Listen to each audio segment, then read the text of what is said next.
بسم اللہ الرحمن الرحیم. السلام علیکم. میں ہوں کرامت مغل اور میرے ساتھ ہیں احسان نقوی. نقوی صاحب کافی دیر ہو گئی آپ یہ پیپر لے کے بیٹھے ہیں, یہ کون سے ڈاکومنٹس ہیں اور اتنا مغز آپ لگا رہے ہیں؟ دیکھیں دیکھ کے تنگ آ گئے اور ویڈیو بھی شروع ہو گئی ہے. دیکھیں کرامت مغل صاحب, انگریزی میں کہتے ہیں کلرک. کلرک کا آپ کو مطلب پتہ ہے اردو میں کیا کہتے ہیں اسے؟ وہی جو فواد چوہدری صاحب نے کہا تھا اور پھر انہیں جیل کی ہوا کھانا پڑے. منشی. منشی کہنے سے جو ہے نا آپ کو پتہ ہے کہ توہین ہو جاتی ہے اور پرچہ ہو جاتا ہے. بالکل ہوا. تو کم از کم میں یہ لفظ استعمال نہیں کروں گا. اچھا. لیکن توہین الیکشن کمیشن جو ہے اس کے اوپر پرچہ ہوتا ہے, لیکن جو اس ملک کے 22-23 کروڑ عوام ہیں ان کی اور کانسٹیٹیوشن آف پاکستان کی توہین پہ آپ کا خیال ہے کہ کیا ہونا چاہیے؟ آرٹیکل 6 سیدھا سے لکھا ہو. آرٹیکل 6, اب یہ آرٹیکل 6 ہے, یہ آرٹیکل 6 ہے. یہ آرٹیکل 6 کیا ہوتا ہے ذرا یہ بتاؤں گا میں آپ کو. ڈاکومنٹس آپ پوچھ رہے تھے نا. جی جی. یہ ایک خط ہے Sikandar Sultan Raja, chief election commissioner of Pakistan. یہ خط ہے اور یہ خط جو ہے وہ 18 فروری 2023 کو لکھا گیا تھا. اور میں آپ کو یہ بتا رہا ہوں کہ کرامت مغل صاحب اس خط کو جی اگر عدالتوں کے سامنے رکھ دیا جائے اور اس خط میں لکھی ہوئی جو تحریر ہے اس کو اس آرڈر, اس حکم نامے کے ساتھ دیکھا جائے جو کہ اب سے 2 دن پہلے جی الیکشن کمیشن آف پاکستان کی طرف سے جاری کیا گیا. میں آپ کو ایک بات بتاؤں, سکندر سلطان راجہ صاحب جو ہے نا وہ خود لکھ کے بتاتے ہیں کہ وہ کیسے سنگین غداری کے مرتکب ہوئے ہیں خود ہی. ہاں, یہ میں آپ کو دکھاؤں گا. میں نے تو پڑھا ہے اور پڑھنے کے بعد میں نے یہ معاملہ اس میں بھی اٹھایا, لیکن ہم اس میں کوشچن مارک پھر بھی رکھتے ہیں. ظاہر ہے کہ we are not a court, ہم ناٹ اے کورٹ, ہم ججمنٹ نہیں دے سکتے لیکن سوال اٹھا سکتے ہیں. بالکل صحیح. 18 فروری کا خط ہے اور chief election commissioner Sikandar Sultan راجہ صاحب نے لکھا تھا, اور یہ میرا خیال ہے کہ ان کے گلے کی ہڈی بن گیا. اچھا. کیونکہ اس خط کے جو مندرجات ہیں, آپ کو یاد ہے نا کہ یہ جس وقت پنجاب اسمبلی تحلیل ہوئی جی تو سب وہ ہو گئے نا, ادھر ادھر دیکھنے لگ گئے سب کہ جناب ہوا میں دیکھ رہے تھے سارے کہ اب کیا کریں گے. صحیح. گورنر کہتا ہے میں نے تو تحلیل ہی نہیں کی, جب میں نے تحلیل نہیں کی تو میں نے ڈیٹ بھی نہیں دینی. اور نگران حکومت بھی بنا لی. الیکشن کمیشن جو ہے وہ بھی اپنی طرف سے ہر پورا کام ان پروسیس آ گیا. صحیح. اس کے بعد آپ کو یاد ہوگا کہ صدر پاکستان عارف علوی صاحب نے 8 فروری کو ایک خط لکھا. 8 فروری کو الیکشن کمیشن کو ایک خط لکھا گیا اور الیکشن کمیشن کو انہوں نے بتایا کہ میرے پیارے الیکشن کمیشن, جی وہ لیٹر میں آپ کو بتاتا ہوں, یہ رکے بازی ہو رہی تھی. اور رکے بازی میں جو گفتگو چیف الیکشن کمشنر نے اپنے خط میں کی نا, وہ اس سارے کیس میں بہت اہم ہے. صحیح. یہ جو اب انہوں نے 8 اکتوبر کی تاریخ دے دی ہے نا, اور اس کے حوالے سے بھی ظاہر ہے کہ ابھی یہ گفتگو کا سلسلہ رکھتے ہیں. یہ جناب president Islamic republic of Pakistan 8 فروری 2023 یہ خط لکھا گیا, announcement of date for holding elections of provincial assemblies of Punjab and Khyber Pakhtunkhwa. My dear chief election commissioner, السلام علیکم. صحیح. یہ کر کے پریزیڈنٹ آف پاکستان نے انہیں کہا کہ بھائی جان 2 اسمبلیاں تحلیل ہو گئی ہیں, آپ اس کے حوالے سے کام انیشیٹ کریں. الیکشن کروانا ذمہ داری ہے, الیکشن کروانا ہے. انہوں نے آرٹیکلز کے حوالے دیے. اس کے بعد انہوں نے پوری دنیا میں جو گریٹ برٹن کی جو وار ہے اس کا تذکرہ کیا 1812 کا, under president James Madison. U S being at war with Great Britain, جو امریکہ اور برطانیہ کے درمیان جنگ ہو رہی تھی 1812 میں, اس کا حوالہ دیا کہ وہاں پہ الیکشنز ہوئے. 1864 کی جنگ کا حوالہ دیا, امریکہ کی خانہ جنگی کا. صحیح. ٹھیک ہے, اس کا حوالہ دیا انہوں نے. اس کے علاوہ مختلف انسیڈنٹس کوٹ کیے اور کہا چیف الیکشن کمشنر کو کہ بھائی جان ڈیٹ اناؤنس کر دیں. صحیح. اس کا جواب دینا ہی ضروری نہیں سمجھا جی الیکشن کمیشن آف پاکستان نے. اس کے بعد پریزیڈنٹ آف پاکستان نے 17 فروری کو ایک خط لکھا. 17 فروری کا خط سنیں, کیونکہ اس پہ الیکشن کمیشن آف پاکستان کو, چیف الیکشن کمیشنر کو لگا کہ ان کو جو ہے نا وہ بے عزت کیا گیا. جی. ان کے لیے بڑے ہتک آمیز گفتگو کی گئی ہے اور انہوں نے غصے کا اظہار کیا. صحیح. سیخ پا ہوئے چیف الیکشن کمشنر.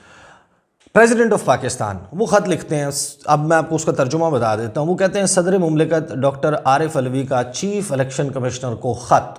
صدر مملکت کی چیف الیکشن کمشنر کو انتخابات سے متعلق ہنگامی اجلاس کی دعوت. صدر مملکت کی سکندر سلطان راجہ کو 20 فروری 2023 کو ایوان صدر میں سیکشن 57(1) کے تحت الیکشنز کے حوالے سے مشاورت کے لیے دعوت. بالکل صحیح. یہ دی گئی تھی الیکشن ایکٹ 2017 کے سیکشن 57(1) اس کے تحت. اس میں لکھا گیا کہ جناب ایکٹ کے تحت صدر مملکت عام انتخابات کی تاریخ یا تاریخوں کا اعلان کمیشن سے مشاورت کے بعد کریں گے۔ اس معاملے پر لاہور ہائی کورٹ کے فیصلے اور سپریم کورٹ کے حالیہ مشاہدات جیسی کچھ اہم پیش رفت ہوئی۔ صدر مملکت کی جانب سے الیکشن کمیشن نے جو بے حسی دکھائی خط کا جواب نہ دے کر، اس پر ناراضگی کا اظہار کیا گیا۔ الیکشن کمیشن نے ابھی تک پہلے خط کا جواب کیوں نہیں دیا؟ صدر مملکت نے پوچھا۔ پھر صدر مملکت نے کہا کہ میں بے چینی سے انتظار کر رہا تھا کہ الیکشن کمیشن اپنے آئینی فرائض کا احساس کرے گا اور اس کے مطابق کام کرے گا۔ صحیح۔ اہم معاملے پر الیکشن کمیشن کے افسوسناک رویے سے انتہائی مایوسی ہوئی، کیونکہ آپ جواب نہیں دے رہے صدر مملکت کو۔ آئین کے تحفظ اور دفاع کی اپنی آئینی ذمہ داری کا احساس کرتے ہوئے چیف الیکشن کمشنر کو اپنے دفتر میں الیکشن پر مشاورت کے لیے ہنگامی ملاقات کے لیے مدعو کرتا ہوں۔ صدر مملکت، یہ صدر مملکت نے خط لکھا۔ اچھا، اب آرٹیکل 6 دیکھ لیتے ہیں کہ کیا ہے۔ یہ ہے جناب ہائی ٹریزن۔ ہائی ٹریزن آپ کو پتہ ہے کہ کہتے ہیں سنگین غداری کو۔ یہ اس کی انگریزی موجود ہے، یہ اس کی اردو، تاکہ کوئی ابہام نہ رہے۔ ہائی ٹریزن کہتے ہیں any person who abrogates or subverts or suspends or holds in abeyance or attempts or conspires to abrogate or subvert or suspend or hold in abeyance the constitution by use of force or show of force or by any other unconstitutional means shall be guilty of high treason۔ صحیح۔ یعنی کہ کوئی بھی شخص جو طاقت کے استعمال یا طاقت سے یا دیگر غیر آئینی ذریعے سے دستور کی تنسیخ کرے، تخریب کرے یا معطل کرے یا التوا میں رکھے یا اقدام ایسا کرے یا تنسیخ کرنے کی سازش کرے یا تخریب کرے یا معطل یا التوا میں رکھے، سنگین غداری کا مجرم ہوگا۔ صحیح۔ اینی پرسن ایڈنگ اور ابیٹنگ، یہ نمبر 2 ہے اس کا آرٹیکل کا، جو کلاس 2 ہے۔ اینی پرسن ایڈنگ اور ابیٹنگ or collaborating the acts mentioned in clause 1 shall likewise be guilty of high treason۔ کہ ہر وہ شخص جو شق A میں جو چیزیں بتائی گئی ہیں ایسا کوئی کام کرے یا ایسے کسی کام میں معاونت کرے یا شریک ہو، اسی طریقے سے وہ بھی سنگین غداری کا مجرم ہوگا۔ آگے چلیں، 2A کیا کہتا ہے؟ An act of high treason mentioned in clause 1 or clause 2 shall not be validated by any court including the Supreme Court and High Court۔ صحیح۔ کہ ایسا کوئی بھی ماورائے آئین اقدام اٹھایا جاتا ہے، کوئی بھی عدالت، کوئی ہائی کورٹ، کوئی سپریم کورٹ اس کو جائز قرار نہیں دے سکتی۔ صحیح۔ اور تھرڈ اس کا جو شق ہے وہ یہ کہتی ہے کہ مجلس شورا، پارلیمنٹ، یعنی کہ both houses shall by law provide for the punishment of persons found guilty of high treason, کہ سنگین غداری کے جو لوگ مرتکب ہوں وہ ہائی ٹریزن جو ہے، سنگین غداری کے مرتکب ہوں، ان کی سزا جو ہے اس کا تعین کرے۔ اب یہاں تک ساری کلیئرٹی ہو گئی۔ صحیح۔ پرسوں جو آیا ہے ڈیسیجن، حکم نامہ، میں بار بار اس کو ڈیسیجن کہہ دیتا ہوں، جو حکم نامہ آیا ہے میں بڑی تفصیل سے آپ اور ہم اس پہ گفتگو کر چکے ہیں، لوگوں کو معلوم ہے کہ حکم نامہ کیا ہے۔ حکم نامے میں بہت ساری چیزیں ہیں کہ فلاں ادارہ جو ہے اس نے یہ جواب دے دیا ہے، لہٰذا الیکشنز جو ہیں وہ نہیں کروائے جا سکتے۔ صحیح۔ اور لا اینڈ آرڈر کی سچویشن بھی ہے، مطلب 2008 یاد کریں، دھماکے ہو رہے تھے، ہم یہاں اسلام آباد جاتے تھے، ناکے پہ ہوتے تھے تو ہمیں خدا نخواستہ، آپ یقین مانیں، ایسے خیالات آتے تھے کہ یہ سائیڈ والی گاڑی پھٹ جائے گی، سامنے والی، پیچھے والی، ہم جا رہے ہیں رپورٹنگ کرنے کے لیے، واپس گھر پہنچ سکیں گے یا نہیں پہنچ سکیں گے۔ 4 دھماکے تو میں نے اپنی آنکھوں سے دیکھے ہیں۔ بینظیر بھٹو کی اسیسینیشن میرے سامنے ہوئی ہے، میں وہ کور کر رہا تھا جلسہ، مظفر گڑھ نیاری ہاؤس کا، F8 کچہری کا، آپ کو یاد ہے میریٹ، لیونا ڈی کیپری سے کتنے انسیڈنٹ ہو رہے تھے، 2007-8 Lal Masjid operation on words, 2013 میں پیپلز پارٹی آن لائن جلسے کر رہی تھی، ANP کے لوگ شہید ہو رہے تھے، ان پہ حملے ہو رہے تھے، وہ اپنی الیکشن کیمپین ہی نہیں کر پا رہے تھے، الیکشنز ہوئے، اور ان سب کے بیانات بھی موجود ہیں۔ بہرحال اس تمام گفتگو کے بعد الیکشن کمیشن آف پاکستان نے کہا 8 اکتوبر کو الیکشن ہوگا۔ صحیح۔ پہلی بات یہ کہ انہوں نے کوئی اس کے اوپر کسی ادارے کا نہیں بتایا کہ ہمیں فلاں ادارے نے کہا، اس وجہ سے ہم 8 اکتوبر دے رہے ہیں۔ لیکن to come to the actual story جس میں ہم یہ بات کر رہے ہیں، اس کے جواب میں جو سکندر سلطان راجہ صاحب ہیں، انہوں نے پریزیڈنٹ صاحب کے اس خط کے جواب میں 18 فروری 2023 کو یہ خط لکھا ہے۔ یہ خط کی کاپی میرے پاس موجود ہے، اور یہ اس کے دوسرے صفحے پہ آخر میں یور سنسیئرلی سکندر سلطان راجہ، ان کے دستخط موجود ہیں۔ باقی ساری تفصیلات ہیں وہی کہ وہ اسمبلی اس وقت ڈیزالو ہو گئی تھی، یہ ہوا تھا، پھر یہ ہوا تھا، پھر گورنر کو کہا، گورنر نے ڈیٹ دی، پھر وہ ہائی کورٹ میں چلا گیا، ہائی کورٹ نے کہا کریں، ہم نے مشاورت کی، ڈیٹ بھیجی، گورنر نے کہا میں نے تحلیل نہیں کی لہٰذا میں ڈیٹ نہیں دیتا، اب یہ معاملہ سپریم کورٹ میں چلا گیا وغیرہ وغیرہ. وہ پوری کہانی سنانے کے بعد نا میں آپ کو پہلے تو یہ بتاتا ہوں کہ چیف الیکشن کمشنر جو ہیں اور الیکشن کمیشن اس کی طبیعت پر صدر پاکستان کا خط جو ناگوار گزرا اس پہ انہوں نے کیا کہا، اور پھر میں آپ کو ان کا ایک جملہ بتاتا ہوں صحیح، اور پھر ہم دیکھتے ہیں کہ یہ کیا معاملہ ہے. 7ویں نمبر پہ آخری پیراگراف میں سکندر سلطان راجہ صاحب لکھتے ہیں کہ the office of president is the highest constitutional body and president is head of the state, whereas all other constitutional and legal bodies are under constitutional obligation to offer utmost respect for the president office.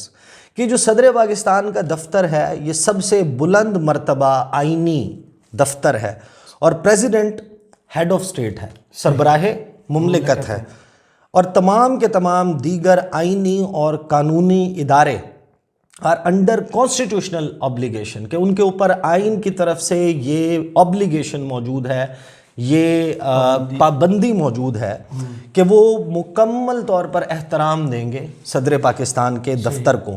We are sure that it is impartial and expect parental guidance from this prestigious office towards other constitutional bodies.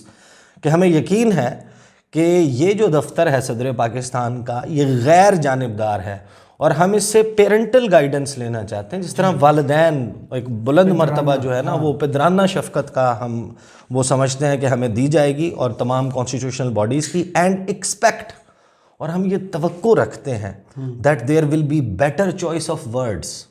صدر پاکستان آپ اپنے الفاظ پہ ذرا غور کریں. آپ یعنی یہ ایک اور دوسرا طریقہ ہوتا ہے پولائٹلی کسی بندے کو جو ہے نا آنکھیں دکھانا.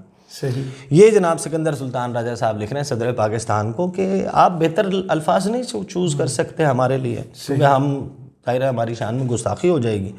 And expect that there will be better choice of words while addressing such other constitutional institutions.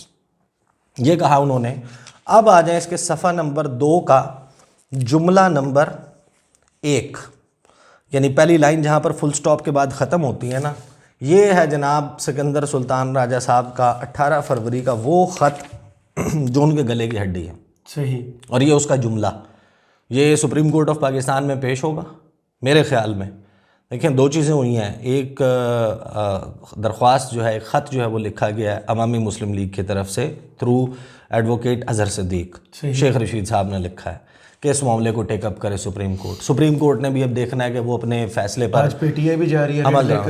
P T I Pakistan Tehreek Insaf جناب وہ بھی جا رہی ہے سپریم کورٹ. تو یہاں پر سکندر سلطان راجہ صاحب لکھتے ہیں the constitution does not empower. میں آہستہ آہستہ پڑھ رہا ہوں. جی. The constitution does not empower the commission to fix a date for general election to an assembly in case of dissolution. کہ جو آئین ہے وہ الیکشن کمیشن آف پاکستان کو یہ طاقت نہیں دیتا کہ وہ عام انتخابات کسی بھی اسمبلی کی تحلیل ہونے کی صورت میں اس کی تاریخ کا تعین کریں یا اعلان کریں. تو کر تو چکے. اب 8 اکتوبر ایکسپلین کر دیں مجھے اس حکم نامے میں جس میں آپ نے 8 اکتوبر کی ڈیٹ فکس کی ہے، جس کے لیے آپ نے کنسلٹیشن کرنی تھی، اور جس طرح آپ نے پہلے کنسلٹیشن کی سپریم کورٹ. دیکھیں کرونالوجیکل آرڈر ترتیب سے سنیں. سپریم کورٹ آف پاکستان نے اپنا حکم نامہ جاری کیا، فیصلہ دیا. صحیح. سوموٹو پلس آئینی جو کانسٹیٹیوشنل پٹیشنز تھیں 2 اسپیکرز کی، اس پہ انہوں نے کہا الیکشن کمیشن آف پاکستان کو کہ جائیں میننگ فل کنسلٹیشن کریں، تاریخ دیں صدر کے ساتھ اور گورنر کے ساتھ. صحیح. ٹھیک ہے. ایک کی صدر نے دینی ہے کیونکہ پنجاب اسمبلی گورنر نے تحلیل نہیں کی، تو صدر سے لیں مشاورت کریں. کی ڈیٹ آ گئی. کہا انہوں نے بھیجا 30 سے 7 مئی کے دوران، 30 اپریل سے 7 مئی کے دوران صدر پاکستان آپ ڈیٹ تجویز کر دیں. انہوں نے 30 اپریل کی ڈیٹ تجویز کر دی. جب ان کے پاس آ گئی انہوں نے الیکشن شیڈیول جاری کر دیا. صحیح. اب یہ جو 8 اکتوبر کی تاریخ ہے اس کے لیے کوئی کنسلٹیشن نہیں کی، اور یہاں پر یہ کہہ رہے ہیں کہ کانسٹیٹیوشن ایمپاور آئین نہیں اجازت دیتا. جی. آئین ان کو اجازت نہیں دیتا, آئین ان کو یہ طاقت نہیں دیتا. اب آپ مجھے اس سوال کا جواب دیں کہ یہ جو آرٹیکل 6 ہے جو یہ کہتا ہے کہ کوئی بھی شخص غیر آئینی کام کا ارتکاب کرتا ہے, اور خاص طور پہ وہ شخص جو کہ آئینی ادارے میں بیٹھا ہوا ہے, جی آئینی ادارے کا سربراہ ہے, اس آرڈر کے اوپر, حکم نامے پر ممبران الیکشن جو آئین کا کمیشن محافظ ہے اور چیف الیکشن کمشنر کے دستخط موجود ہیں. اس میں وہ 8 تاریخ دے رہے ہیں, اور یہاں پر وہ یہ کہہ رہے ہیں, تو اس کا مطلب یہ ہے کہ any person who abrogates or subverts or suspends or hold in abeyance or attempts to conspire to abrogate or subvert or suspend or hold in abeyance the constitution by use of force or show of force or by any other unconstitutional means shall be guilty of high treason. تو یہ تو یعنی آپ نے التوا میں ڈال دیا نا, آئین کی ایک ڈیٹ موجود تھی, جی اس کے وہ سپریم کورٹ آف پاکستان نے ایک کور فراہم کر دیا. آگے وہ جانے نا, آپ کو کہہ دیا بیئر منیمم ٹائم, جو بیئر منیمم ٹائم آپ نے تجویز کیا وہ 30 اپریل سے 7 مئی کا تھا. صحیح. یہ ساری باتیں ٹھیک ہیں, ہم یہ بھی مان لیتے ہیں, درست تصور کر لیتے ہیں کہ جو ویراسٹی ہے جی یا جو سچائی ہے ان میٹنگز کی وہ بالکل ایسے ہی ہوگی کہ لا انفورسمنٹ ایجنسیز نے کہا ہوگا کہ ہمارے پاس نہیں ہے فورس فراہم کرنے کے لیے, صاحب کے محکمے نے کہا ہوگا کہ ہمارے پاس ہونی ہے, ہم ساری بات مان لیتے ہیں, بالکل ایسا ہی ہوگا. اس کے بعد ان کو یہ کہنا چاہیے تھا کہ دوبارہ کنسلٹ کریں گے, صدر پاکستان کو نئی ڈیٹس بھیجیں گے, نئی دوبارہ سٹیک ہولڈر سے مشاورت کریں گے, ایک نئی تاریخ کو پہنچیں گے. یہ جو 8 اکتوبر کا اعلان ہے نا, یہ اس آئین کے مطابق اور ان کی اپنی زبانی یہ اس آئین سے انحراف کر گئے ہیں. تو یہ I think this is going to be very serious, اور آنے والے دنوں میں دیکھیں گے سپریم کورٹ میں یہ معاملہ کہ انہوں نے یہ پلان کر کے کیا. لیٹس سی فیوچر میں کیا ہوتا ہے. بہت شکریہ آپ کے تجزیے کا. کمنٹس باکس میں ضرور بتائیے گا یہ ویڈیو آپ کو کیسی لگی. اجازت دیجیے, اللہ حافظ.